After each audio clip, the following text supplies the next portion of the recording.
Welcome back, everyone. Today we set our sights on a briefly mentioned and unnamed character of the gospel narrative. After the story of Zacchaeus that we explored yesterday, Luke brings the story through the triumphal entry, and then there is a notable shift that follows.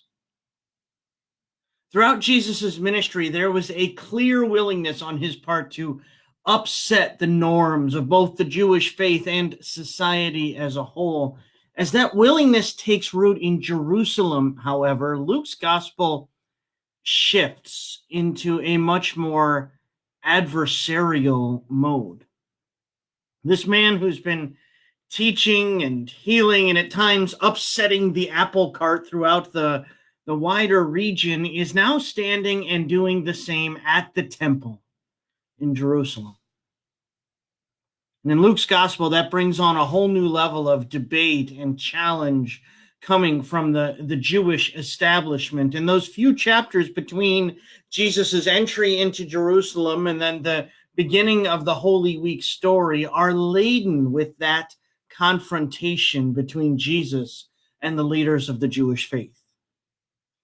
And it's in the midst of those conversations and confrontations that we hear this very brief story unfold at the beginning of the 21st chapter. This is just the first 4 verses. It tells us that Jesus looked up and he saw rich people putting their gifts into the treasury. He also saw a poor widow put in just 2 small copper coins. And he said, "Truly, I tell you, this poor widow has put in more than all of them. For all of them have contributed out of their abundance. But she, out of her poverty, has put in all she had to live on." I want to tell you about an event of which I was blessed to be a part this past Saturday. One of the groups for which my heart truly breaks right now are those high school seniors among us. Now, it's imperative anytime we talk about this stuff to note that there is a level of suffering and struggle brought on by our current circumstances that's so much greater than the experiential losses that many of us are enduring. The job losses, the financial stress, exacerbated addictions, domestic violence, the list goes on and on of the extraordinarily profound strife that is being faced by many. And I don't ever want to ignore, overlook, or downplay those realities. Among those of us whose losses are more experiential and emotional, however, those high school seniors are in a very unique group. The losses they're experiencing, the opportunities on which they are missing out that can likely never be reclaimed. I'm repeatedly relieved that our children aren't quite there. My heart breaks for those who are, but I had a privilege this past Saturday of being able to reach out to a few of those seniors. Our younger daughter is part of a competitive cheer program based out of a gym in Sussex, Wisconsin, and like the vast majority of our society, that program and that gym was shut down in March. So those lost opportunities started to mount. National competitions, final practices with teams, the year-end banquet, all of those things that come with this season in that kind of a program, it all went by the wayside. So this past Saturday, an enormous portion of the athletes of that gym gathered for one of those drive-by parades that you've seen on the news. And this was a big one. I think we had 60, maybe 75 cars on this 2-hour, 35-mile trek past the homes of the 4 graduating seniors from that gym. It was fascinating to watch this whole thing unfold. Blocked traffic, absurd noise levels, cars beeping, people yelling, quiet neighborhoods utterly disrupted. It was one of those things that in most any other time would have neighbors mumbling and complaining and maybe even worse, but not this time. The neighbors poured out of their homes. They stood in their yards and laughed, smiled, waved. They yelled out, asking what all of this was about. I didn't see one person that didn't light up from the disarray of what was going on around them. But the standout was those seniors. I can't describe the looks on the faces of those young women. The tears in their eyes, the smiles that lit up the sky from 20 feet away at 10 miles an hour. You could still see that this moment was etching itself into that corner of their memory that was just never going to fade. In a time of countless lost opportunities, of so many memories never formed, these people on Saturday who took a few hours out of their day came together to create an experience and a memory that will stand the test of time. Was it everything a high school senior would dream of? Of course not. But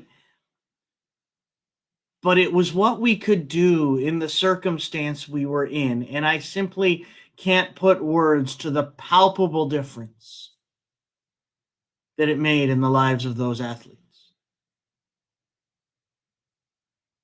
And that, to me, is the heart of this widow's story for us in this moment today. Here we have this story, this widow walking up to the temple treasury, surrounded by wealthy people dumping large sums into the collection, and she proceeds to just drop in the few coins that she had to give.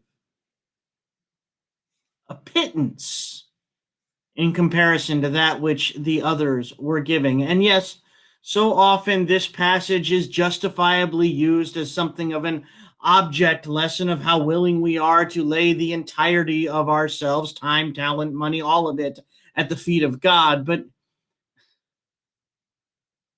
for today, I don't think that's the lesson she shares. Today, I think the reminder that echoes from this widow's offering into these pandemic lives that we are leading is that of which I was a part on Saturday. What is it that we can bring today? I think that's the question we need to be asking. What is the thing that we can do today? What is the difference that I can make today? What is that small blessing, that momentary joy, that simple gift into the life of another that I can bring into this time of strife and sorrow? I think it's easy for our hearts and minds to become overwhelmed by the grandiosities and complexities of the needs and pains that surround us in these unparalleled days. And the sheer scope of all of that consideration can almost paralyze our efforts to do anything at all.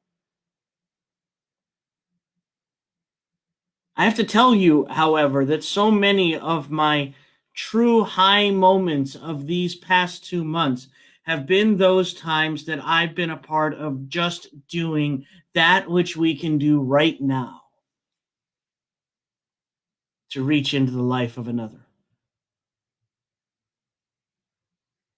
Dropping off truckload after truckload of contributed foods to those in need, showing up to repairs of the breach with nearly 100 bagged lunches when we'd only committed to 75, standing in the sanctuary with musicians spread around the room as we safely and meaningfully provided an Easter worship experience at a time that it felt as though the majesty of Easter would simply be beyond our reach.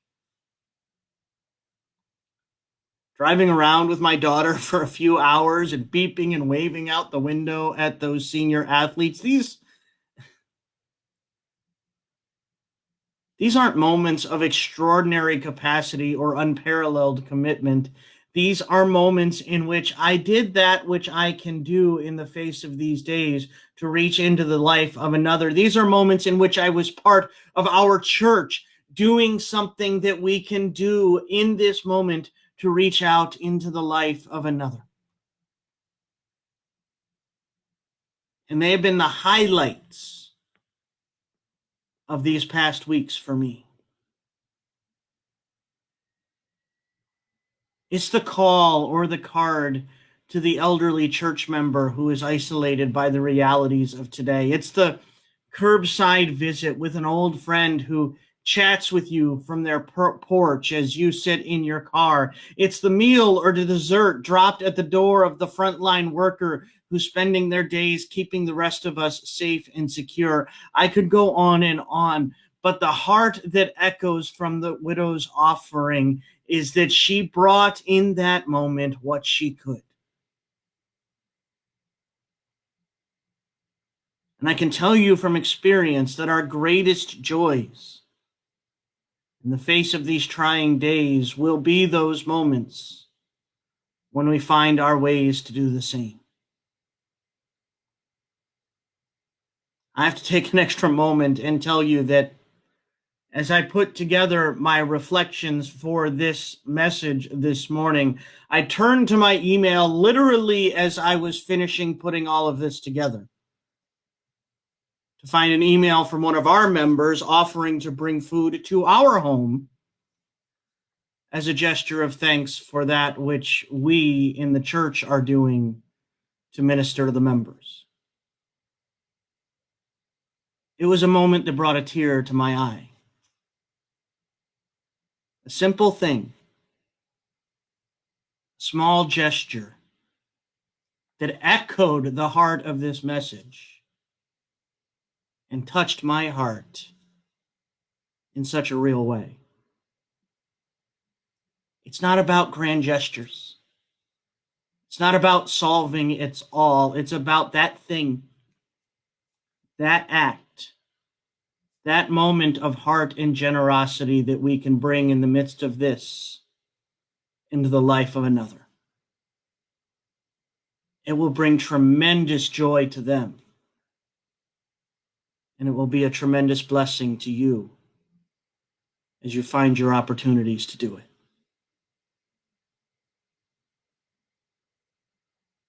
Let's join in prayer together.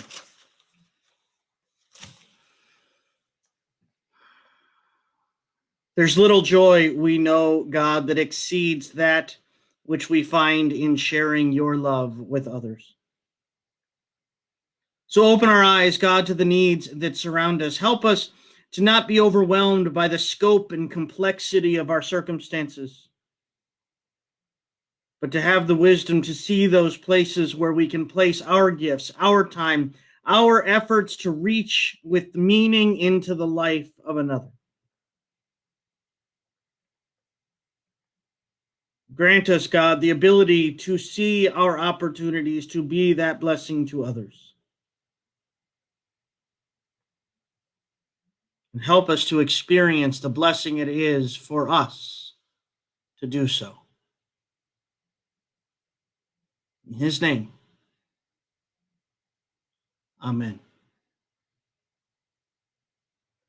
Go forth and receive and be that blessing. And I'll see you here tomorrow at 12.